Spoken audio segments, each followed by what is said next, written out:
Salut les audacieux, j'espère que vous allez bien.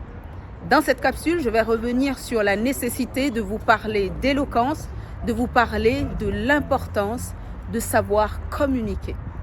Pourquoi est-il important de devenir éloquent?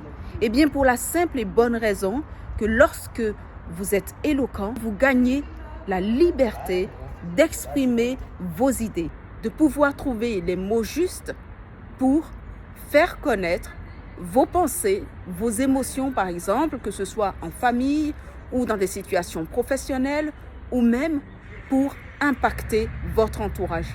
Savoir communiquer avec les bons mots, avec la bonne posture, avec la bonne intonation, avec des figures de style, c'est gagner tout simplement en pouvoir. Et aujourd'hui, quel que soit le métier que vous exercez, vous serez confronté au pouvoir des mots.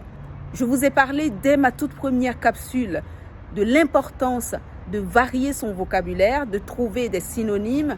Je vous ai également parlé dans la série 2 des figures de style. Les figures de style sont toutes ces formes, toutes ces variations de la langue qui vont vous permettre d'enrichir votre expression, de donner du relief à ce que vous dites. Si vous vous contentez d'utiliser des vocabulaires basiques que monsieur tout le monde utilise, vous ne serez pas exceptionnel, vous ne serez pas inoubliable. Or, dans certains contextes, surtout professionnels, vous avez besoin d'impacter. Lorsque l'on vous entend, lorsque vous prenez la parole pour présenter un projet par exemple, eh bien, vous devez marquer les esprits. Parmi les figures de style qui vont vous aider également à devenir éloquent, il y a la périphrase. C'est cette figure de style qui va vous aider à varier les mots que vous utilisez pour désigner une même chose.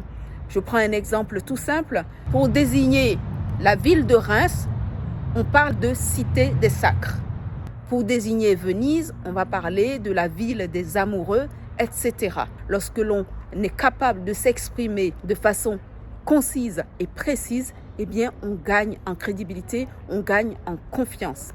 Vous savez, il y a beaucoup de personnes dans le monde qui n'arrivent pas forcément à trouver les mots pour s'exprimer. Les personnes qui ne sont pas scolarisées, par exemple, ont parfois des difficultés à dire exactement ce qu'elles pensent ou ce qu'elles ressentent. Et une bonne maîtrise de la langue vous permet tout simplement d'aligner vos idées avec les mots ou vos sentiments avec les mots. Pour continuer ce travail autour des synonymes, je vous invite à me proposer des synonymes de l'adjectif belle. Voilà mes chers audacieux, ce sera tout pour aujourd'hui. Je vous remercie de m'avoir suivi et je vous dis à très bientôt pour de nouvelles notions d'éloquence avec Madame Violaine. Prenez soin de vous et ciao ciao.